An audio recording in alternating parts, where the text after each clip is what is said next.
Hello दोस्तों, board exam with Pankaj में आप सभी का स्वागत है। आज हम लोग जो 10th साइंस का न्यू बैच स्टार्ट किए हैं उसका पार्ट 7 है, लाइव चैप्टर पढ़ा रहे हैं। आज का जो टॉपिक रहेगा अवतल दर्पण का प्रयोग को अच्छे से तरह समझें, क्यों किया जाता है, किस में किया जाता है और उत्तल दर्पण का प्रयोग किस में और क्यों किया जाता है, इसको अच्छे से समझेंगे। समझिए, अवतल दर्पण का जो उपयोग होता है वो किस किस में किया जाता है समझ लीजिए। एक बार लिख लेते हैं, उसके बाद पूरी अच्छा से बात को समझेंगे। लिखते हैं अवतल दर्पण का उपयोग। पहला टॉपिक कौन सा है? अवतल दर्पण का उपयोग। तो अवतल दर्पण का उपयोग पहला जो होता है हजामती के रूप में होता है। क्या होता है? हजामती के रूप में। हजामती मतलब जहाँ हम लोग अपना बाल या दाढ़ी बनवाते हैं उसे हजामती कहते हैं। तो वहाँ जो होता है सैलून में जो होता है कौन सा दर्पण? अवतल दर्पण का उपयोग होता है। और कहाँ होता है? सौर कुकर में भी अवतल दर्पण का प्रयोग होता है। सौर कुकर में किस दर्पण का प्रयोग होता है? अवतल दर्पण का प्रयोग होता है। तीसरा प्रयोग होता है नाक कान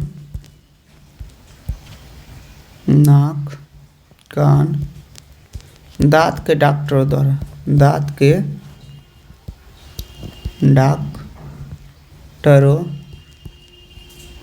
द्वारा। अगला प्रयोग होता है सर्च लाइट में ना कुछ खोजने के लिए सर्च लाइट में इसका उपयोग किया जाता है। अगला उपयोग होता है घड़ी साज के रूप में। घड़ी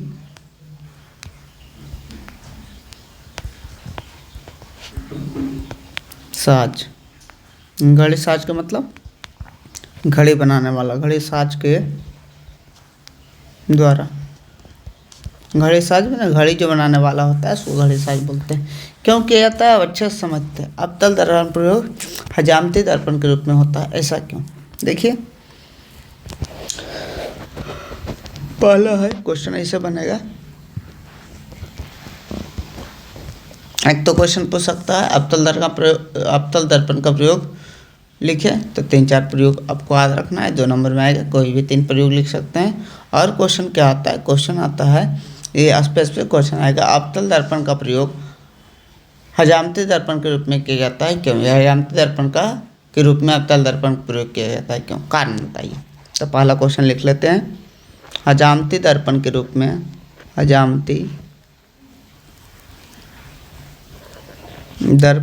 में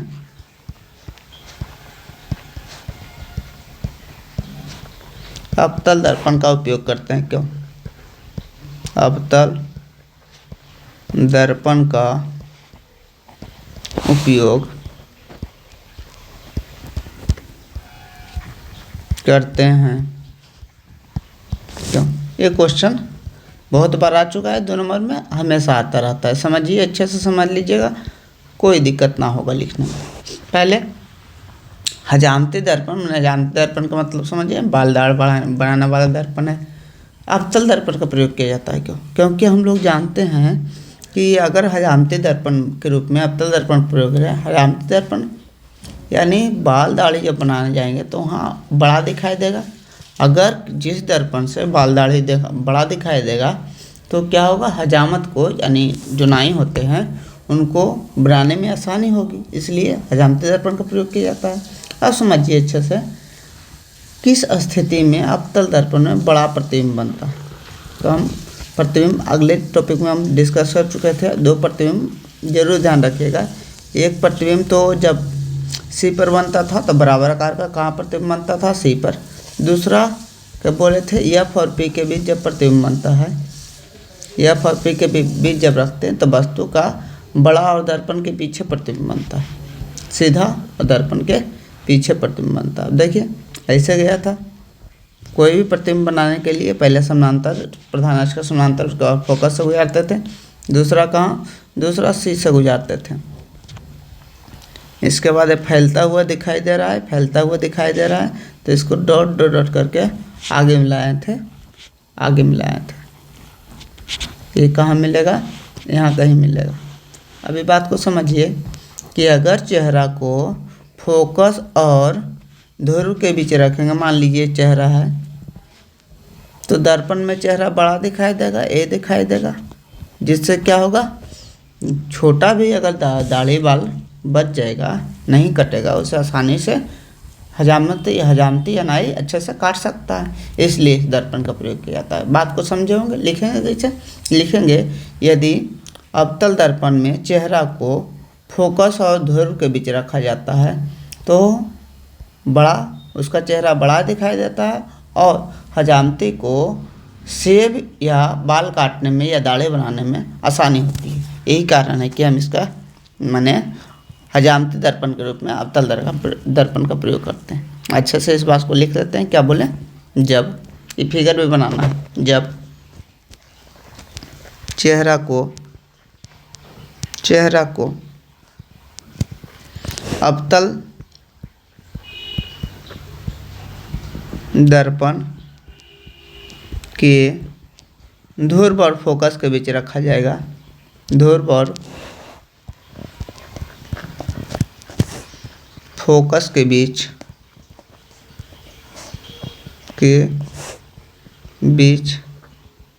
रखा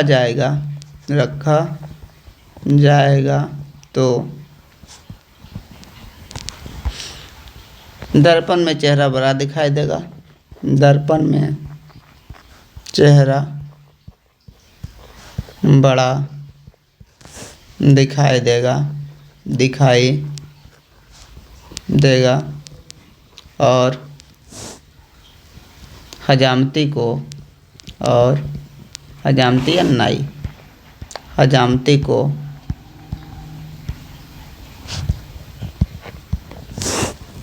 बाल या दाढ़ी बनाने में आसानी होगी, बाल या दाढ़ी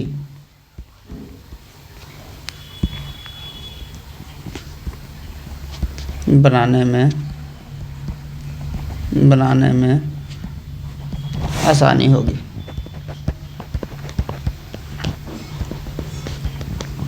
यही कारण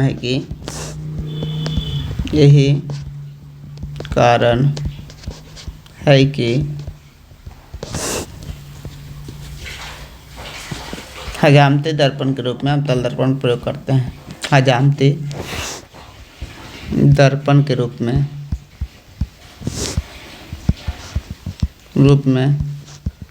अवतल दर्पण का प्रयोग करते हैं। दर्पण का प्रयोग करते हैं। अच्छे से बात को समझ गए होंगे। यदि किसी वस्तु को अवतल दर्पण में फोकस और ध्रुव के बीच रखा जाता है तो उसका सीधा बड़ा और कैसा काल्पनिक प्रतिबिंब दर्पण के बीच बनता है। अगर बड़ा बन गया चेहरा को इसके बीच रखें तो चेहरा का बड़ा प्रतिबिंब बनेगा, इसलिए दाढ़ी मूंछ भी बड़ा दिखाई देगा, जिससे कोई भी छोटा भी छूटेगा तो हजामती आसानी से देखकर उसे सेव कर देगा, अच्छे से बना देगा। इसलिए हजामती दर्पण के रूप में अवतल दर्पण का प्रयोग करते हैं। दूसरा, सौर कुकर के रूप में अवतल दर्पण का प्रयोग करते हैं। क्यों? क्वेश्चन क्या बनेगा? दूसरा, सौर कुकर में अवतल दर्पण का प्रयोग करते हैं। क्यों? अवतल दर्पण का प्रयोग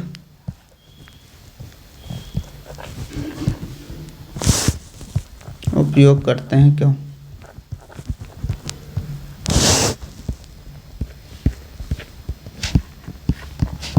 समझिए इस बात को अच्छा से। सौर कुकर का काम क्या है? सौर कुकर का काम है जल्दी से जल्दी खाना बना देना। जल्दी से जल्दी खाना कैसे बनेगा? जब उसे अधिक ताप मिलेगा तो जल्दी खाना बनेगा। अब समझिए, मान लीजिए ये हमारा अवतल दर्पण है,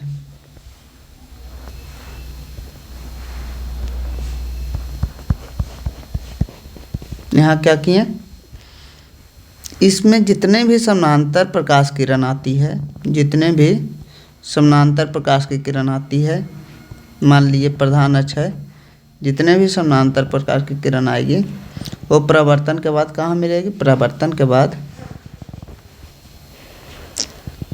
फोकस पर एक बिंदु पर एकत्रित होगी, फोकस पर फोकस पर फोकस पर सभी कहाँ एकत्रित होगी?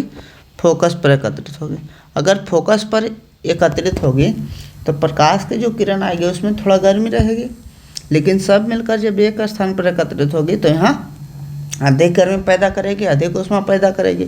और इस स्थान पर यदि किसी कुकर को रख दिया जाता है, इस स्थान पर यदि किसी कुकर को रख दिया जाता है तो सोचिए उसका पूरा एनर्जी इस कुकर को मिलेगा और खाना जल्दी बन जाएगा। समझ गए होंगे खाना।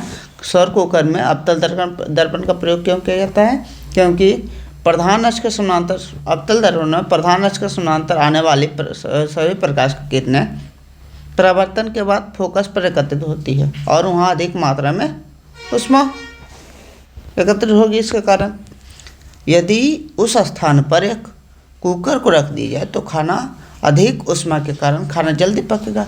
यही कारण है कि सौर कुकर में अवतल दर्पण का उपयोग किया जाता है। लिख लेते हैं इस बात को, फिगर के साथ बनाइएगा, आंसर नंबर पूरा भर भर के आएगा। क्या कह रहा है? लिखेंगे अवतल दर्पण में, अवतल दर्पण में प्रधान अक्ष के समानांतर, प्रधान अक्ष के समांतर आने वाले प्रकाश की किरण, आने वाली प्रकाश की किरण अवतल दर्पण में प्रधान अक्ष के समांतर आने वाले प्रकाश की किरण परावर्तन के बाद फोकस पर एकत्रित होती है, फोकस पर एकत्रित होती है, फोकस पर एकत्रित होती है। यदि फोकस पर किसी कुकर को रख दिया जाए, यदि फोकस पर किसी कुकर को रख दिया जाए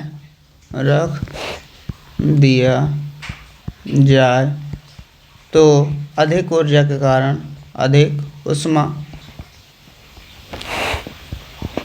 के कारण बहुत सारा किरण एकत्रित हुआ तो यहाँ बहुत सारा ऊष्मा हो जाएगा। अधिक ऊष्मा के कारण खाना जल्दी बनेगा, खाना जल्दी बनेगा।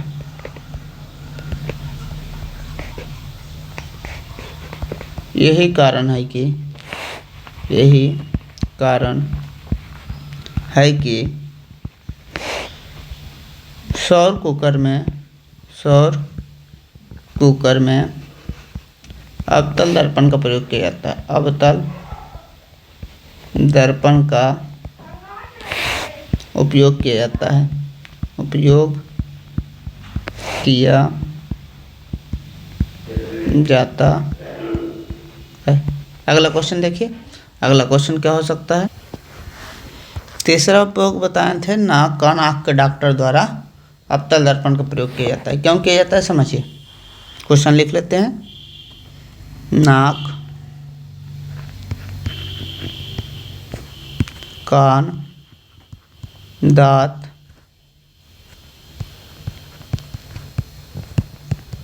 के डॉक्टरों द्वारा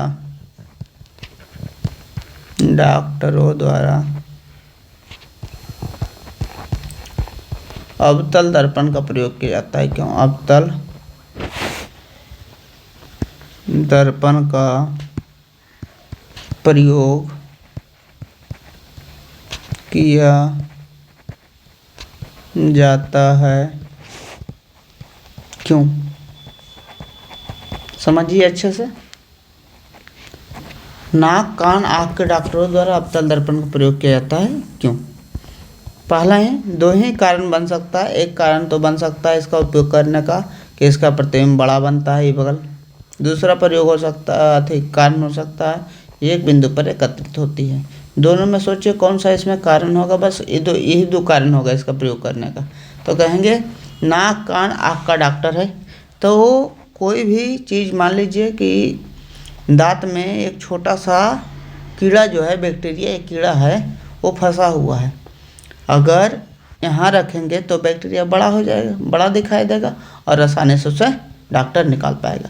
मान लीजिए कोई छोटी सी चीज़ दांत में, कोई छोटी, या कान में कोई छोटी सी चीज़ अटकी हुई है, या कोई थोड़ा सा दिक्कत है, बहुत थोड़ा सा, अगर वो यहाँ रखेंगे तो दिक्कत बड़ा दिखाई देगा और उसे डॉक्टर आसानी से ठीक कर सकता है। तो क्यों किया जाता है, क्या क्या लिखेंगे, कारण यही है।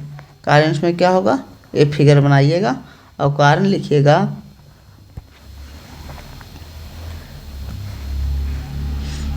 अगर यहाँ फोकस है, यहाँ ध्रुव है, अगर यहाँ वस्तु को रखेंगे तो आपको भी पता है कहाँ कैसे बने प्रतिबिंब बनेगा, ये सामने जाएगा, प्रतिबिंब कैसे बनेगा। उसके बाद सी यहाँ है, सी से गुजारेंगे, फैलता हुआ न जाएगा, ये आगे मिलाएंगे, प्रतिबिंब बहुत आगे बनेगा। इसलिए बोले थे ये बहुत ज़्यादा इम्पोर्टेंट है जब फोकस और ध्रुव के बीच रखते हैं, क्योंकि इसका उपयोग होता है।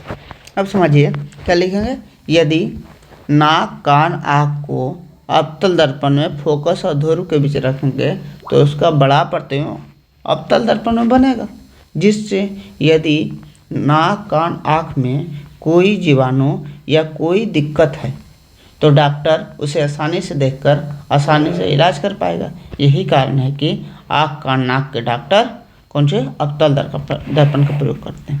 एक बार लिख लेते हैं, क्या लिखे, यदि आँख क्या है, नाक कान दांत को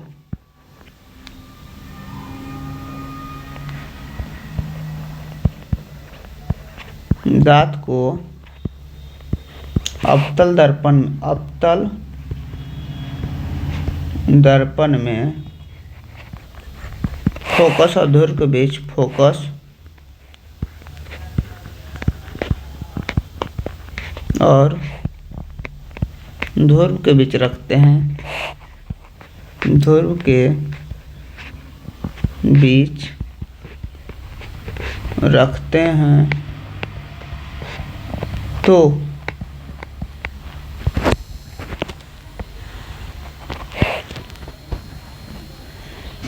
इसका बड़ा प्रतिबिंब, यानी नाक का बड़ा प्रतिबिंब इसका दर्पण में बड़ा प्रतिबिंब बनता है, दर्पण में बड़ा प्रतिबिंब, दर्पण में बड़ा प्रतिबिंब बनता। समझ लीजिए दर्पण में कैसा प्रतिबिंब बना, बड़ा प्रतिबिंब। अब बड़ा बनेगा तो इसमें जो भी छोटा दिक्कत रहेगा या कोई जीवाणु रहेगा जिससे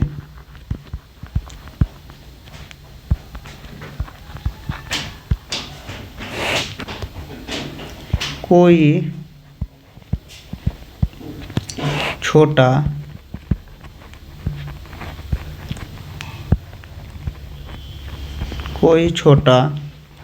हानिकारक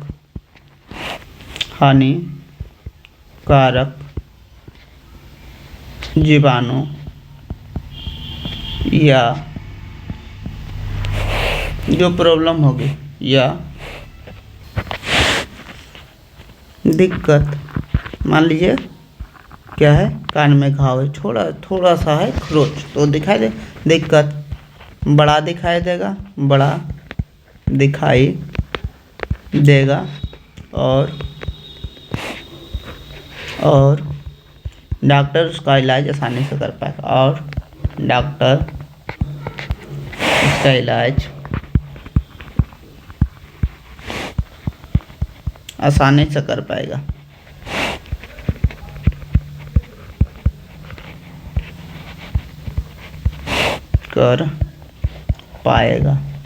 यही कारण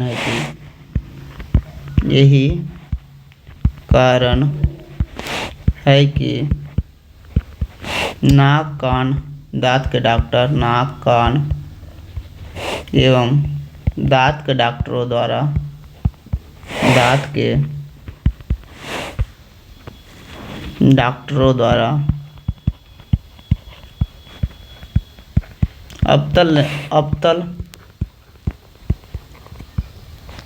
दर्पण का उपयोग किया जाता है। दर्पण का उपयोग किया जाता है। आगे समझिए अगला क्या है। ये तो हो गया। तीसरा है सर्च लाइट के रूप में, घड़ी साज के रूप में। देखिए दोनों, एक है सर्च लाइट के रूप में, घड़ी साज के रूप में। सर्च क्वेश्चन बना देते हैं। सर्च लाइट के रूप में अवतल दर्पण का प्रयोग करते हैं। अवतल दर्पण का उपयोग करते हैं। क्यों उपयोग करते हैं? क्यों? बात को अच्छा से समझिए, बहुत ही आसान है। सर्च लाइट के रूप में अवतल दर्पण का उपयोग करते हैं। क्यों? सर्च लाइट में कोई सामान ढूंढने का लाइट जो है, मान लीजिए टॉर्च। टॉर्च में कौन सा दर्पण होता है? अवतल दर्पण। क्यों? क्योंकि अगर कोई चीज़ को ढूंढना है तो अगर मान लीजिए ये है हमारा सर्च, ये हमारा अवतल दर्पण है। इसमें प्रधान अक्ष है। प्रधान अक्ष के समानांतर जितने भी किरण आएगी कहाँ होगी? एकत्रित होगी फोकस पर। कहाँ एकत्रित होगी? फोकस पर। प्रधान अक्ष के समानांतर जितने भी किरण आएगी कहाँ एकत्रित होगी? फोकस पर। तो फोकस पर अधिक मात्रा में लाइट उपस्थित हो जाएगी, अच्छा दिखाई देगी। और सर्च लाइट का काम क्या है? किसी चीज़ को खोजना। और जब लाइट अधिक रहेगी तो ही आसानी से कोई चीज़ को हम खोज सकते हैं। इसलिए कहेंगे इसका प्रयोग माने सर्च लाइट के रूप में अवतल दर्पण का प्रयोग करते हैं। लिखेंगे कैसे? समझिए, एक बार हम बोल देते हैं, अपने से इसे लिखने का प्रयास कीजिएगा। सर्च लाइट के रूप में अवतल दर्पण का प्रयोग करते हैं। क्यों? ऐसा क्वेश्चन आएगा। लिखेंगे अवतल दर्पण में प्रधान अक्ष के समानांतर आने वाले प्रकाश की सभी किरणें परावर्तन के बाद एक बिंदु पर यानी फोकस पर एकत्रित होती है, जिससे एक स्थान पर अधिक लाइट की प्राप्ति हो जाती है। और किसी भी वस्तु को ढूंढने के लिए अधिक लाइट की जरूरत होती है। यही कारण है कि सर्च लाइट के रूप में अवतल दर्पण का प्रयोग करते हैं। लिख लीजिएगा, अच्छा से बात को समझिए, लिख लीजिएगा। प्रधान अक्ष के समानांतर आने वाले सभी प्रकाश की किरण एक बिंदु पर एकत्रित होती है, जिससे अधिक मात्रा में फोकस पर प्रकाश उपलब्ध होती है। और किसी भी वस्तु को ढूंढने के लिए अधिक लाइट की आवश्यकता होती है, इसलिए सर्च लाइट के रूप में किसका प्रयोग किया जाता है? अवतल दर्पण का प्रयोग किया जाता है। लिखने का प्रयास कीजिएगा, नहीं लिखाएगा लिखा जाएगा, और नहीं लिखाएगा तो हम अगला बार लिख देंगे। अगला देखिए, अगला क्या है? अंतिम जो है वो है घड़ी साज के द्वारा। घड़ी साज के द्वारा, घड़ी साज के द्वारा अवतल दर्पण का प्रयोग किया जाता है। क्यों? अवतल दर्पण का उपयोग किया जाता है। क्यों? उपयोग किया जाता है। क्यों? देखिए, समझ लीजिए अच्छे से।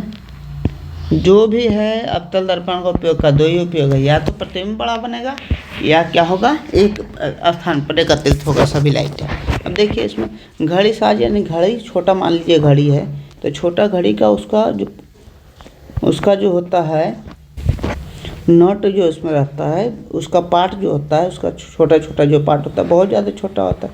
बहुत ज़्यादा छोटा है तो उसे ठीक करने में बहुत ज़्यादा दिक्कत होती है। अगर इसका प्रतिबिंब छोटा छोटा नट का प्रतिबिंब किसी दर्पण में बड़ा दिखाई दे तो उससे कौन चीज़ हमको उस घड़ी साज को बनाने में आसानी होगी, दिखाई देगा, अच्छे से बना देगा। तो घड़ी साज के रूप में, घड़ी साज के द्वारा अवतल दर्पण का प्रयोग क्यों होता है आप समझ गए होंगे। कारण क्या होगा? वही कारण होगा कि अवतल दर्पण में किसी वस्तु को यदि फोकस और ध्रुव के बीच रखते हैं, जिस वस्तु कहाँ रखते हैं? फोकस और ध्रुव। बार बार फिगर को बना के लिखिएगा, याद हो जाएगा फिगर अपने से। अगर मान लीजिए फोकस है, ये ध्रुव है, ये कहाँ है, सी है। अब समझिए यहाँ वस्तु को रखें, प्रतिबिंब यहाँ गया, यहाँ ऐसे करके, उसके बाद ये प्रतिबिंब फैल गया, फैलता हुआ डॉट डॉट से आगे मिला दिए। ये प्रतिबिंब कहाँ बना, यहाँ बना। लिखेंगे क्या, समझ लीजिए, एक बार आपको लिखना है, उसके बाद उत्तल दर्पण का प्रयोग अच्छे से समझाते हैं। क्या लिखना है, जब घड़ी को अवतल दर्पण में फोकस और ध्रुव के बीच रखते हैं तो इसके छोटे छोटे पार्ट, इसके छोटे छोटे भाग का बड़ा प्रतिबिंब बनता है, जिससे घड़ीसाज घड़ी को आसानी से ठीक मरम्मत कर सकता है। यही कारण है कि घड़ीसाज द्वारा अवतल दर्पण का प्रयोग किया जाता है। अच्छे से अपने से लिखिएगा, लिखा जाएगा, अपने से इसे भी लिखिएगा। अब आते हैं हम उत्तल दर्पण के प्रयोग पर। किस पर, उत्तल दर्पण का उपयोग। उत्तल दर्पण का क्या क्या उपयोग है, समझिए अच्छे से। उत्तल दर्पण का उपयोग जो है, पहला उपयोग है साइड मिरर के रूप में। साइड मिरर, साइड मिरर गाड़ी में देखते होंगे, जब ड्राइवर चलाता होगा तो ड्राइवर के आसपास या साइड एगो मिरर होता है, इसको साइड मिरर कहते हैं। तो साइड मिरर, इसको हिंदी में कहते हैं पार्श्व दर्पण। पार्श्व दर्पण, ध्यान रखिएगा। दूसरा जो इसका प्रयोग होता है एटीएम बैंक या स्कूल में, बैंक या स्कूल में। तीसरा इसका जो प्रयोग होता है स्ट्रीट लाइट में, सड़क वाला दर्पण, सड़क जैसे जा रहे हैं और सड़क के आसपास एक पोल पड़ा रहता है, वहाँ दर्पण जो लगा हुआ है उसमें क्या, स्ट्रीट लाइट, यानी स्ट्रीट में सड़क होता है, स्ट्रीट लाइट के रूप में, यानी सड़क वाला दर्पण के रूप में, सड़क दर्पण के रूप में। तो ये तीनों में प्रयोग होता है। इसका प्रयोग क्यों होगा, तो जिस प्रकार उसमें बड़ा प्रतिबिंब बन रहा है, इसमें क्या होगा, सीधा प्रतिबिंब बनेगा, छोटा प्रतिबिंब बनेगा और सीधा प्रतिबिंब बनेगा। उसके कारण हो सकता है, या दूसरा कारण क्या हो सकता है, इसमें प्रतिबिंब जो बनता है कैसा बनता है, देखिए कोई वस्तु को यहाँ रखते हैं तो इसका प्रतिबिंब कैसा बनता है। मान लीजिए कोई वस्तु को यहाँ रखें तो प्रतिबिंब बनने के लिए फोकस से जाना चाहिए, उसके बाद ये से गुजरते हुए दिखना चाहिए, ऐसा दिखेगा। दूसरा क्या है, सी से गुजरना चाहिए, सी से ऐसा गुजारेंगे तो प्रतिबिंब यहाँ बनेगा, छोटा बनेगा, सीधा बनेगा। छोटा और सीधा बनने के कारण क्या होता है, बहुत सारी चीज़ को, मान लीजिए साइड मिरर में पाछे आते हुए बहुत सारी गाड़ियों को आसानी से हम देख सकते हैं। बैंक की एटीएम में खड़े बहुत सारे लोगों को आसानी से देख सकते हैं। सीधा का मतलब अच्छे से, अगर उल्टा रहता तो दिक्कत होती, सीधा का मतलब अच्छे से देख सकते हैं। तो इसका कारण तो सेम है, इसका कारण तो सेम है। लेकिन स्ट्रीट लाइट में पे इसका प्रयोग क्यों करते हैं, तो हम जानते हैं प्रधान अक्ष के समानांतर जितने भी किरण आएगी वो क्या है, एक बिंदु से फैलती हुई नजर आएगी। अब फैलती हुई नजर आएगी तो चारों तरफ जो है अंधकार को मिटाएगी, यानी प्रकाश करेगी। स्ट्रीट में माने सड़क पर पूरा प्रकाश चाहिए, माने चारों बगल प्रकाश चाहिए, इसलिए इसका प्रयोग क्यों करते हैं, स्ट्रीट लाइट के रूप में इसका प्रयोग करते हैं। अब अच्छे से समझ के एक बार लिख लेते हैं। आसान, सब बहुत आसान है। आप अगर अच्छे से समझ पाते हैं इसको तो लिखने में कोई दिक्कत ना होगी। देखिए पहला क्वेश्चन क्या बनेगा, इसका क्वेश्चन बनेगा साइड मिरर के रूप में, साइड मिरर के रूप में उत्तल दर्पण का प्रयोग किया जाता है। क्यों, उत्तल दर्पण का उपयोग किया जाता है, क्यों उपयोग किया जाता है, क्यों, पहले फिगर बनाएंगे उसके बाद देखेंगे क्यों किया जाता है। तो साइड मिरर के रूप में उत्तल दर्पण का उपयोग इसलिए किया जाता है कि देखिए उत्तल दर्पण द्वारा बना प्रतिबिंब कैसा होता है वो पहले देखिए। दो प्रतिबिंब बनाए थे उत्तल दर्पण में, एक का प्रयोग हमेशा होगा, मान लीजिए ये उत्तल दर्पण का प्रधान अक्ष, कहीं भी वस्तु को रखेंगे तो वस्तु पहले कहाँ प्रधान अक्ष के समानांतर जाएगी और यहाँ फोकस तो इधर होगा तो लगेगी फोकस से लौट रही है, डॉट डॉट डॉट फोकस से मान लीजिए फोकस है। उसके बाद कहीं यहाँ सी होगी, दूसरा क्या है सी से गुजारना है, सी से गुजारना है तो ये भी डॉट डॉट यहाँ मान लीजिए सी से गुजरा। प्रतिबिंब कहाँ बना, यहाँ बना। कैसा प्रतिबिंब बना, देखिए वस्तु यहाँ था, प्रतिबिंब यहाँ बना तो छोटा बना। प्रतिबिंब अगर छोटा बनेगा तो मान लीजिए साइड में गाड़ी चल रही है, इसके बगल में एक दर्पण लगा हुआ है, इसमें अगर प्रतिबिंब छोटा बनेगा छोटा छोटा तो इसके पाछे की बहुत सारी गाड़ियों को अच्छे से देख पाएगा, क्योंकि प्रतिबिंब बड़ा चीज़ को छोटा देख रहा है तो अपने दर्पण में बहुत सारी चीज़ों को देख पाएगा। एक तो ये फायदा हुआ है। दूसरा क्या, सीधा बन रहा है, अगर सीधा बन रहा है तो आसानी से भी देख सकता है। इसलिए साइड मिरर के रूप में कौन दर्पण का प्रयोग किया जाता है। अब दो बात लिखेंगे, क्या क्या बात लिखेंगे उत्तल दर्पण द्वारा बना प्रतिबिंब, कौन सा है, उत्तल दर्पण ना है, हाँ उत्तल दर्पण द्वारा बना प्रतिबिंब छोटा और सीधा होता है, छोटा और सीधा, छोटा और सीधा होता है। छोटा होने के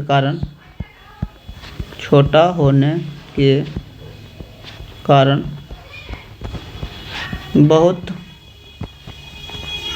सारे गाड़ियाँ एवं लोगों को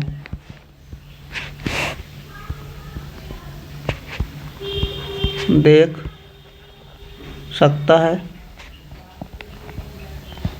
और सीधा होने के कारण देखने में आसानी होती है। और प्रतिबिंब सीधा होने के कारण, अगर उल्टा होता दिक्कत होती, सीधा होने के कारण देखने में आसानी होती है, देखने में आसानी होती है, आसानी होती है। यही कारण है कि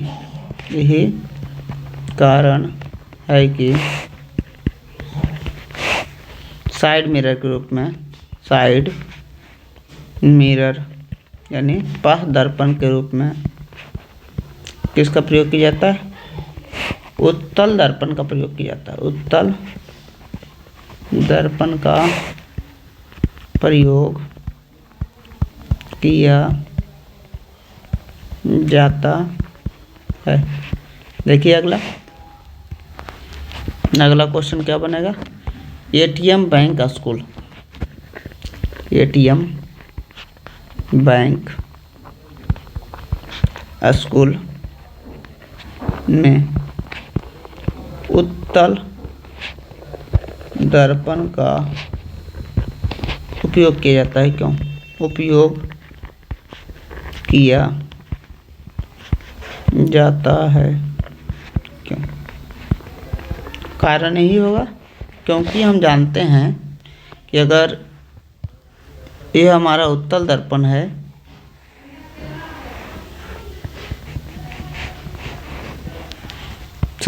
ये प्रधान अक्ष है, तो प्रधान अक्ष के समानांतर कोई भी मान लीजिए एक वस्तु रखें, इसके समानांतर जाएगी और लगेगा कहाँ, फोकस से आ रही है, लौट रही है। दूसरा क्या, सी से गुजारेंगे, मान लीजिए सी यहाँ है, सी से गुजारेंगे, ई एफ है, यहाँ सी है। प्रतिबिंब कैसा बनेगा, छोटा बनेगा।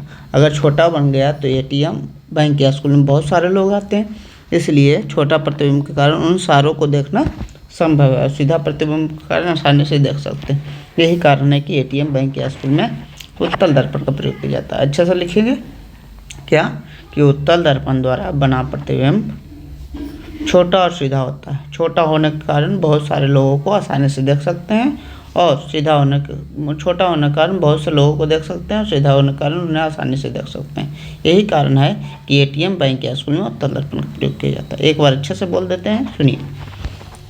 पहला लाइन इसलिए स्टार्ट करेंगे कि उत्तल दर्पण द्वारा बना प्रतिबिंब सीधा और छोटा होता है। छोटा होने के कारण बहुत सारे लोगों को देख सकते हैं और सीधा होने के कारण उन्हें आसानी से देख सकते हैं। यही कारण है कि बैंक, एटीएम या स्कूल में उत्तल दर्पण का प्रयोग किया जाता है। अगला देखिए, तीसरा कारण क्या है। तीसरा क्वेश्चन है इसका प्रयोग में 3 साइड स्ट्रीट लाइट के रूप में। क्या था? स्ट्रीट लाइट के रूप में। स्ट्रीट लाइट के रूप में कौन दर्पण का प्रयोग करते हैं? उत्तल दर्पण का उपयोग करते हैं। क्यों उपयोग करते हैं? क्यों? स्ट्रीट लाइट के रूप में उत्तल दर्पण का उपयोग करते हैं। क्यों? समझिए, 2 ही कारण होगा। एक कारण तो हम बता चुके हैं, छोटा प्रतिबिंब बनने के कारण। दूसरा कारण क्या हो सकता है? दूसरा कारण हो सकता है स्ट्रीट लाइट वाला जो कारण है। स्ट्रीट लाइट में क्या होगा? मान लीजिए ये हमारा उत्तल दर्पण है। उत्तल दर्पण द्वारा बना प्रतिबिंब कैसा? प्रतिबिंब तो छोटा सीधा होता है उसके कारण। या उत्तल दर्पण में प्रधान अक्ष के समानांतर जितने भी किरण आती है, मान लीजिए प्रधान अक्ष है, इसके समानांतर जितने भी किरण आएगी क्या होगी? प्रवर्तित होगी, लौटेगी, यानी फैलती हुई नजर आएगी। ऐसे करके फैलती हुई नजर आएगी, जिससे क्या होगा? लाइट जो है फैल जाएगा। एक स्थान दिखाई देगा कि बहुत सारा स्थान, यानी सगरों फैल जाएगा, यानी सभी तरफ इंजोरा। और स्ट्रीट लाइट में क्या? सभी तरफ इंजोरा होना चाहिए। इसलिए इसमें क्या होगा? बोल देते हैं एक बार, अच्छा अपने से लिखिएगा। लिखेंगे अवतल क्या, कौन सा दर्पण है? उत्तल दर्पण। उत्तल दर्पण में प्रधान अक्ष के समानांतर आने वाली प्रकाश की किरणें परावर्तन के बाद फैलती हुई नजर आती है, जिसके कारण सभी दिशाओं में प्रकाश फैलेगा और अंधकार को दूर करेगा। और हम जानते हैं कि स्ट्रीट लाइट में सभी जगह प्रकाश होना चाहिए। यही कारण है कि स्ट्रीट लाइट के रूप में उत्तल दर्पण का प्रयोग करते हैं। उसके बाद एक फिगर पा दीजिएगा, हमारा आज का काम खत्म हुआ। आप क्या करना है, जिन भी स्टूडेंट को इस ग्रुप से जुड़ना है 7004934449 पर एक व्हाट्सएप ग्रुप बना हुआ है, उससे जुड़ना है। तो इस नंबर पर मैसेज कर दीजिएगा। उन्हें आपको 10th स्टूडेंट लिखकर, 10th न्यू स्टूडेंट लिखकर मैसेज कर दीजिएगा। आपको इस ग्रुप से जोड़ दिया जाएगा। यह ग्रुप 10th बोर्ड माने जो नया वाला गया है 9वीं 10वीं में, उसके लिए बहुत ही इम्पोर्टेंट होगा, क्योंकि मैथ और साइंस का पूरा सिलेबस बहुत ही अच्छे से कंपटीशन लेवल तक भी अच्छे से ख़त्म किया जाएगा। इसलिए इस ग्रुप से ज़रूर जुड़ें। और अगर ये वीडियो अच्छा लगा तो अपने मित्रों तक जरूर साझा करें, ताकि हमारा मोटिवेशन बना रहे और आपके लिए हम पढ़ाते रहें। Thank you so much for watching this video. Thank you.